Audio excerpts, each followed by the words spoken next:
pemirsa, apa kabar? Senang sekali saya Astia Dika bisa kembali menemani Anda di acara Kumpul Keluarga. Masih dalam nuansa Natal, hari ini kita akan berbagi kasih dan juga berbagi inspirasi bersama keluarga di rumah. Pastinya masih pada ngumpul ya bareng keluarga. Nah, hari ini kita akan bicara tentang bagaimana ya mengenalkan konsep keimanan pada anak. Nah, kalau kita bicara tentang agama, mungkin pastinya anak dari sedini mungkin sudah tahu ya apa agamanya, apa saja yang menjadi simbol-simbol keagamaannya. Tapi bagaimana membuat anak ini mengimani dan meyakini hal-hal ini sebagai bagian dari hidupnya? Ini akan kita bahas bersama psikolog kita, ada Anti Jovita. Kita sapa dulu, halo Anti, apa kabar? Halo Dika, luar biasa baik. Selamat Natal Anti. Iya, terima kasih, selamat Natal juga buat Dika dan juga pemirsa di rumah yang merayakan. Amin. Oke, hari ini kita bicara tentang, karena masih di nuansa Natal, kita bicara tentang keimanan. Nah, keimanan ini sendiri kan sebenarnya satu hal yang menjadi dasar bagi seorang manusia untuk menjalani kehidupan religinya. Ya. Dan ini biasanya memang sudah ditanamkan mulai dari dini. Kalau kita bicara tentang agama dulu deh, sebelum masuk keimanan. Ini biasanya kan memang sudah agama warisan gitu ya Anti ya. Kita melihat hal-hal ini dari orang tua kita. Oh, kita nih agamanya ini, simbol-simbol keagamaannya ini. Nah, sedini mungkin memang sudah diajarkan. Biasanya anak-anak tuh sudah bisa memahami konsep agama tuh di usia berapa sih Anti? Ya, jadi kalau untuk konsep agama, nah ini hal yang menarik karena ini kan sesuatu yang abstrak. Ya, jadi betul. sebetulnya kalau dikatakan kita memperkenalkan kepada anak itu dari usia sedini mungkin. Nah, dari usia dini sudah bisa, tapi kalau untuk memahami konsep itu sendiri itu pada saat remaja. Jadi di atas usia 13 tahun. Nah, jadi untuk tahapannya itu, tahap yang pertama itu adalah anak-anak yang usianya 3 sampai 6 tahun. Ini kalau mengenal yang namanya konsep keimanan ataupun keagamaan itu ada di area yang namanya tahap dongeng. Kenapa tahap dongeng? Karena anak-anak di usia-usia dini mereka memahami sesuatu yang abstrak itu dari cerita-cerita. Dari dongeng-dongeng yang disampaikan. Makanya konsep ketuhanan, kemudian keimanan dan keagamaan itu dimasukkan ke dalam unsur-unsur yang kaitannya adalah cerita dongeng yang dibawakan oleh orang tuanya. Kemudian di atasnya itu yaitu di usia selanjutnya 7 sampai 12 tahun. Nah, ini adalah konsep di mana anak bisa mempelajari agama ataupun keimanan itu dari tahap yang namanya realistic stage gitu. Nah, jadi di realistic stage ini anak itu belajar sesuatu yang berkaitan dengan konsep yang abstrak termasuk keagamaan ini dalam bentuk yang harus dikonkretkan. Jadi makanya perlu yang berupa contoh-contoh dalam keseharian, kemudian dia melihat dan kemudian dilakukan oleh orang-orang yang ada di sekitarnya dalam bentuk perilaku-perilaku nyata, misalnya perbuatan baik dan sebagainya dia lihat dan dia lakukan. Nah, ini dia bagaimana mengenal konsep keagamaan itu sendiri. Setelah itu di usia remaja 13 tahun ke atas barulah dia paham konsepnya. Jadi dia ada di tahap namanya individualistic stage. Jadi dia memahami keagamaan, keimanan itu dari segi memang dia memang tahu dan kemudian dia memang yakin sendiri dan dia bisa menjelaskan dari unsur pemahaman dia sendiri. Jadi misalnya dia tahu bahwa oh iya Tuhan itu ada, kemudian itu adalah maha besar mengatur segalanya yang ada di alam semesta, walaupun memang tidak terlihat gitu, tapi itu ada. Gitu. Nah, yang menjadi satu hal yang menarik di sini Dika adalah pada saat mengajarkan paling susah kan di anak usia dini. Betul. Karena ini sesuatu yang abstrak, yang nggak kelihatan tapi harus dihadirkan dalam bentuk yang mereka bisa pahami, ya itu sesuatu yang konkret atau terlihat gitu kan. Nah, sehingga cara mengajarkannya itu dari hal-hal yang kecil gitu, misalnya contohnya dengan yang ada sehari-hari. Misalnya dari makanan. Misalnya anak punya makanan favorit ya, misalnya contohnya katakanlah makanan favoritnya nasi goreng. Nah, kemudian pada saat dia makan nasi goreng kita bilang wah ini nasi goreng enak ya gitu. Terus kemudian yang bikin memang bunda, tapi bunda nggak bisa bikin nasi goreng ini sendiri karena nasi goreng ini kan terbuat dari beras. Nah, beras itu baru kita kenalkan itu ditanam di sawah dan ini adalah ciptaan Tuhan. Nah, sehingga dia bisa mengkoneksikan bahwa oh iya ya ini sesuatu yang tidak kelihatan tapi bisa menciptakan dunia dan segala hal yang ada di dalamnya dan kemudian hasilnya bisa dinikmati oleh manusia. Nah, arahnya ke situ. Jadi melalui apa yang dia lihat, dia rasakan sehari-hari, dan harus kalau anak usia dini menyentuh 3 unsur, yaitu apa yang dia lihat, apa yang dia dengar, dan apa yang dia rasakan. Kalau bicara tentang tadi sudah masuk ke realistic stage, ini mulai kritis nih biasanya anak-anak. Dan kita kan kalau Natal sendiri yang paling ditunggu-tunggu tuh biasanya Santa Claus ya, hadiah-hadiahnya. Dan ini mungkin yang biasanya sebenarnya memang sangat dipercaya oleh anak-anak di usia dini. Nah, ketika mereka mulai kritis, apa sih, ini berarti ada pergeseran pengertian gitu ya nanti. Biasanya suka kesulitan nih orang tua untuk menjelaskan yang tadinya mereka yakini. Nah, tiba-tiba sebenarnya ini adalah suatu hal yang sifatnya bukan fiksi sih, sebenarnya suatu hal yang memang dibuat gitu kan. Nah, bagaimana nih nanti?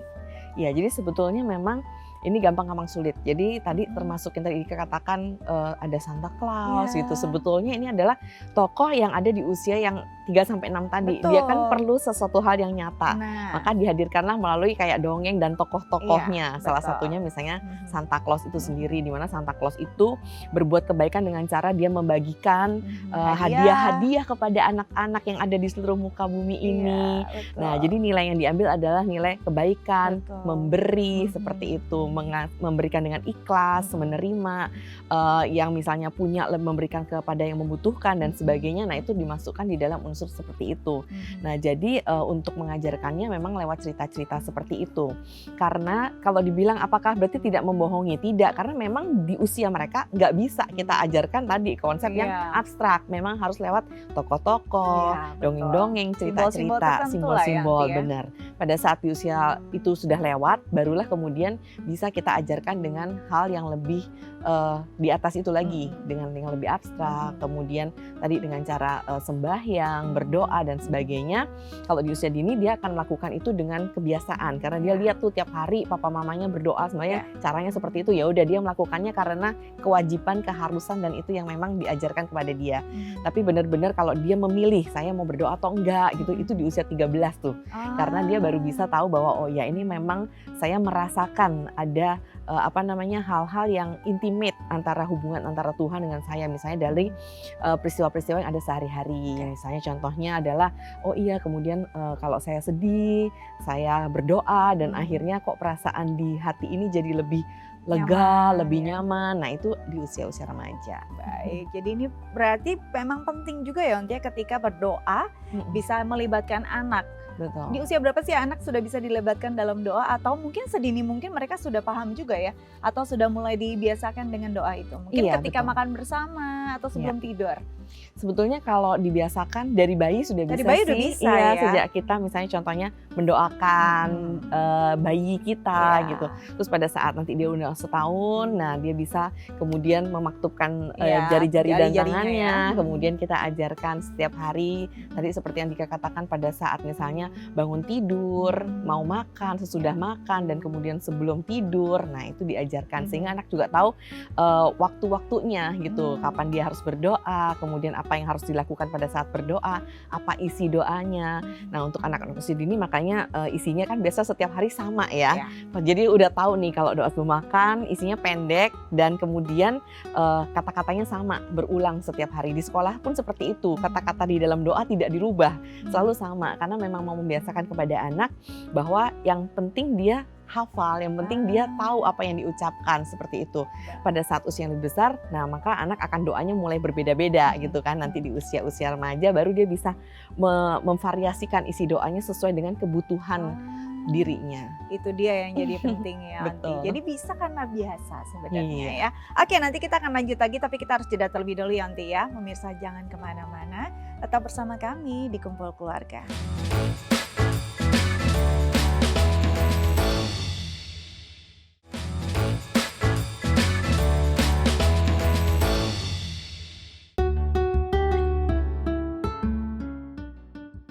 Ya, pemirsa, kembali lagi bersama kami di Kumpul Keluarga, masih membahas tentang bagaimana mengenalkan konsep keimanan pada anak. Dan kali ini kita akan berbincang juga nih dengan narasumber kita, ada Ibu Santi dan Abi. Langsung kita sapa yuk. Halo, apa kabar Mama dan juga Abi? Halo Ibu Santi dan Abi. Oke, sebelumnya kita ucapkan selamat Natal dulu ya. Hari ini pasti Iya. lagi kumpul ya sama keluarga. Baik, Mama dan juga Abi, hari ini kita bicara tentang bagaimana mengenalkan konsep keimanan pada anak. Sebelum kita masuk ke sana, aku mau tahu dulu nih, apa saja sih yang Mama lakukan dan juga mungkin ayahnya Abi ketika mengenalkan konsep agama pada Abi?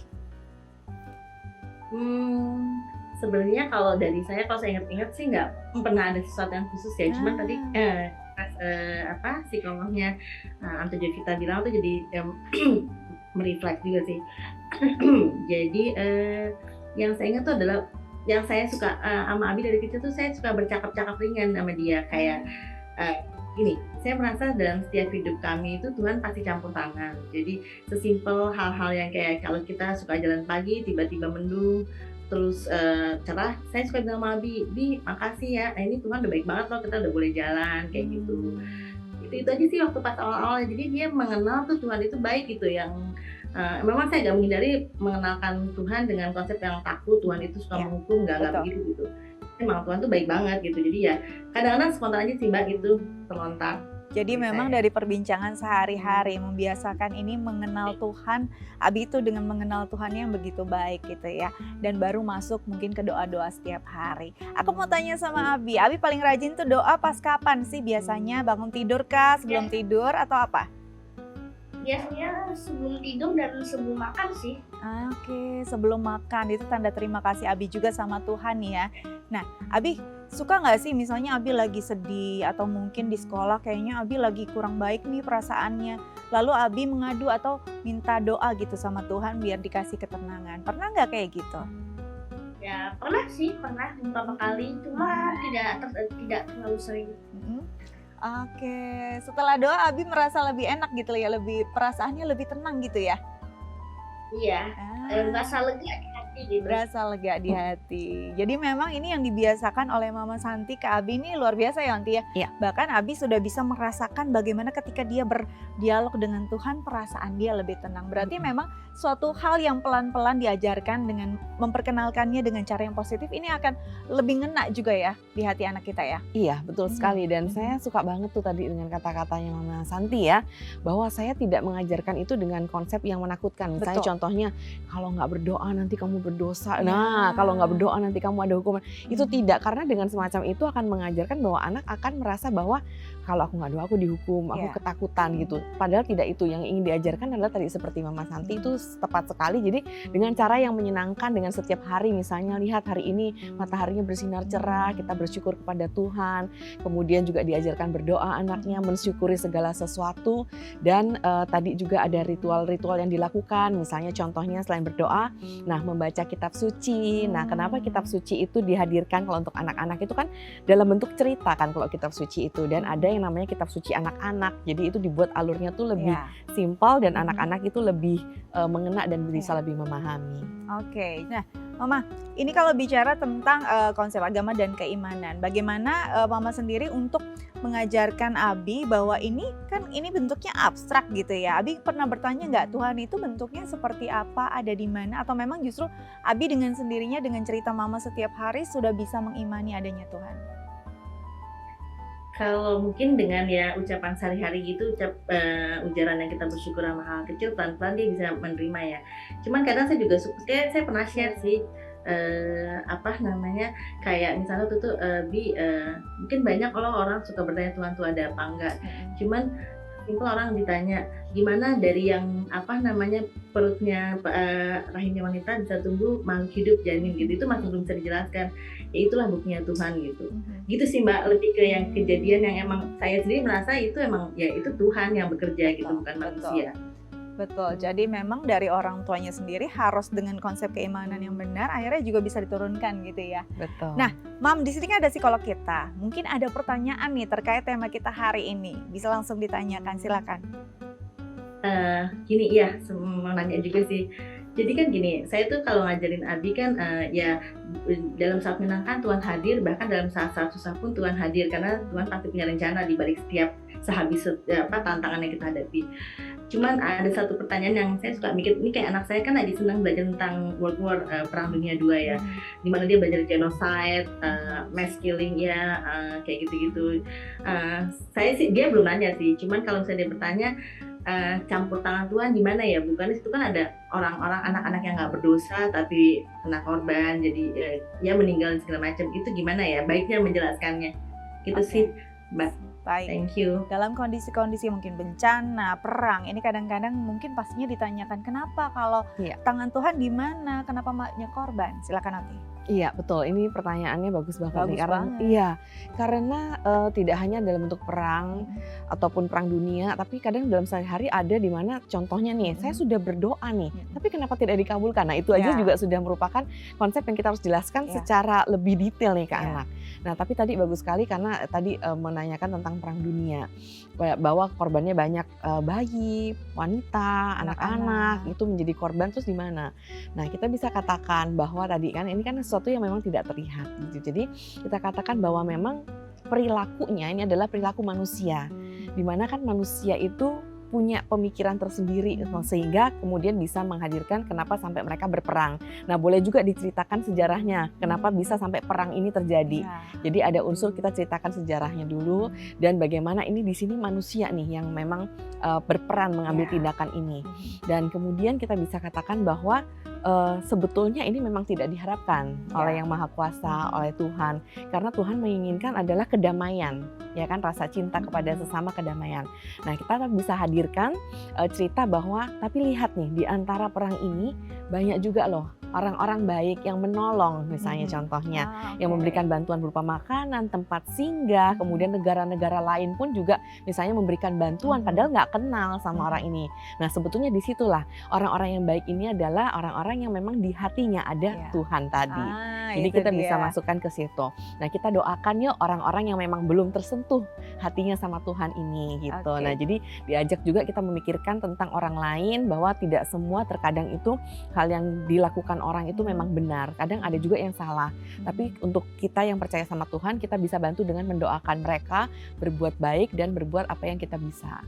Jadi kira-kira seperti itu Mama Santi, semoga bisa diterapkan juga ya untuk si kecil di rumah. Terima kasih loh sudah berbagi bersama kami di Kumpul Keluarga. Selamat Natal. Selamat Natal. Terima kasih. Baik pemirsa, jangan kemana-mana, nanti kita balik lagi ya, tetap bersama kami di Kumpul Keluarga.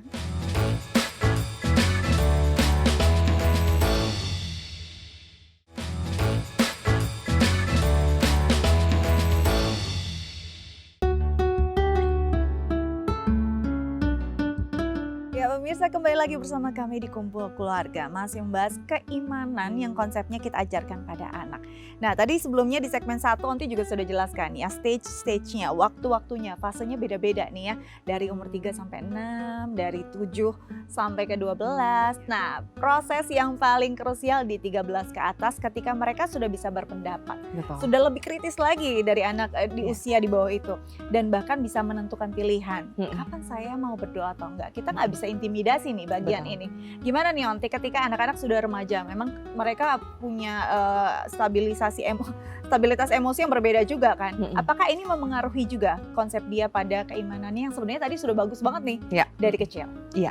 Bisa jadi tadi, karena sepanjang hidup apa yang mereka alami, apa yang mereka dengar, dan apa yang mereka lihat sudah tidak lagi dari orang tua semata kan. Mereka sudah punya banyak teman, lingkungan, sosial media, teknologi, jadi mereka baca lebih banyak hal, melihat juga lebih banyak, di mana terkadang ada juga kan hal-hal yang pro kontra, terus kemudian yang terkadang menggoyahkan iman mereka, itu kan banyak sekali. Nah sehingga mereka di sini, apalagi tadi Andika bilang emosinya juga kan lagi naik turun nih, karena kan memang masa remaja. Nah justru di sini adalah peran orang tua, di mana kita tuh selalu mendampingi anak sehingga anak itu apa-apa cerita ke kita. Jadi pada saat terbuka ya, terbuka ya? Betul sekali. Jadi kalau ada suatu hal yang dia rasa ini bisa menguncang keimanannya, terus kemudian dia bisa menceritakan kepada orang tua dan kita tuh bisa kemudian langsung masuk dan misalnya memperbaiki konsep tersebut. Tapi kita bisa bayangkan kalau misalnya dia tidak bertanya kepada kita dan akhirnya dia bertanya kepada pihak-pihak yang salah misalnya, nah itulah yang kemudian berbahaya dan akhirnya dia bisa menggoncang sisi keimanannya dia. Nah, banyak juga nih karena kadang-kadang ya apalagi dengan media yang makin Betul. mudah diakses Iya. anak-anak gitu, apalagi remaja gitu kan. Benar-benar. Banyak mungkin artikel-artikel ataupun pembahasan-pembahasan yang berkaitan dengan konsep agama tadi, Iya. konsep keimanan yang mungkin dengan fakta-fakta yang valid juga gitu ya, atau Betul. yang faktanya detail gitu. Iya. Nah, kadang-kadang orang tua kebingungan atau kesulitan nih untuk Iya. menjawab. Betul. Ketika kita tidak punya jawabannya, sering sekali nih anak-anak udah nggak boleh ngomong kayak gitu ya, akhirnya Mm-mm. marah Mm-mm. atau jawab sekenanya. Ya. Sebenarnya apa yang harus dilakukan orang tua ketika ada pertanyaan dari anak yang tidak kita bisa jawab tentang konsep agama ataupun keimanan? Iya, betul. Nah, yang pertama adalah nggak boleh bohong. Jadi Nggak boleh mesti bohong, jujur ya. nih sama anak kalau memang kita masih belum tahu jawabannya. Oke. Dan kita katakan kita cari bersama yuk. Nah, dicarinya ke siapa nih? Adalah orang yang memang bisa kita percaya mengenai hal tersebut. Misalnya pemuka agama, Ya. atau kemudian guru-guru rohani. Nah, itu kita bisa lakukan. Kalau kita nggak tahu, jangan bohong ya. Betul. Ini kita bisa jelaskan. pelan-pelannya kita cari sama-sama. Betul. Dan kalau memang kita bingung juga nih belum dapat jawabannya, bisa kita ke pemuka agama yang lebih paham dan juga bisa menjawab dengan lebih valid. Iya. Onti, mungkin ini terakhir ya, ketika kita dalam nuansa Natal ini menjadi satu hal yang momen yang membuat keimanan kita lebih tebal, baik kita ataupun anak-anak. Ini momen yang sangat tepat. Iya. Mungkin ada pesan dari Onti sendiri untuk keluarga Indonesia di rumah di momen Natal ini, silakan. Iya, untuk para pemirsa kumpul keluarga, selamat hari Natal buat yang merayakan.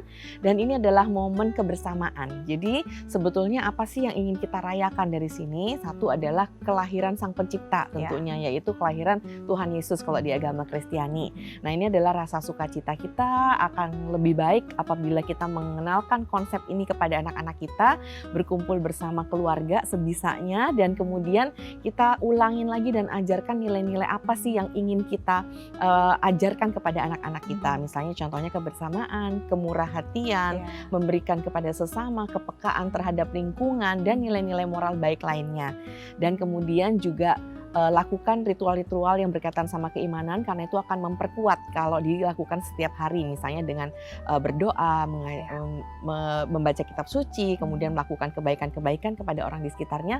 Dan yang paling penting adalah katakan bahwa sebetulnya bukan agamanya, tapi adalah bagaimana kita percaya ada kekuatan di atas kita. Betul. Dan itu akan membuat mereka itu tahu bahwa nggak harus kok kita itu misalnya bergaul hanya sama yang seagama. Betul. Tapi kita bisa saling bergandengan tangan, rukun, persaudaraan di antar semua umat beragama lainnya. Dan yang penting kita juga mengajarkan bagaimana kita bisa toleransi dan saling menghargai sebagai umat manusia, terlepas dari apapun itu agamanya. Nah, ini penting sekali. Iya. Bukan agamanya ya, Betul. tapi bagaimana kita memberikan konsep pada anak kita bahwa ada zat yang mengatur kita, yang melihat kita agar kita selalu menjadi orang yang bersyukur, baik dan juga berbagi pada orang lain. Dan Betul yang penting sekali. adalah toleransi ya, Onti ya. Toleransi. Onti, terima kasih banyak sudah berbagi Iya. bersama kami di Kumpul Keluarga. Selamat Natal untuk keluarga di rumah Terima ya. kasih. Tetap jaga Nika. kesehatan ya, Onti ya. Iya, makasih. Baik, pemirsa di rumah, bagaimana? Ini pastinya seru banget lagi kumpul di rumah, apalagi nonton Kumpul Keluarga. Jangan lupa untuk saksikan terus Kumpul Keluarga untuk Anda di tengah kehangatan keluarga Anda. Sekali lagi selamat Natal, sampai jumpa.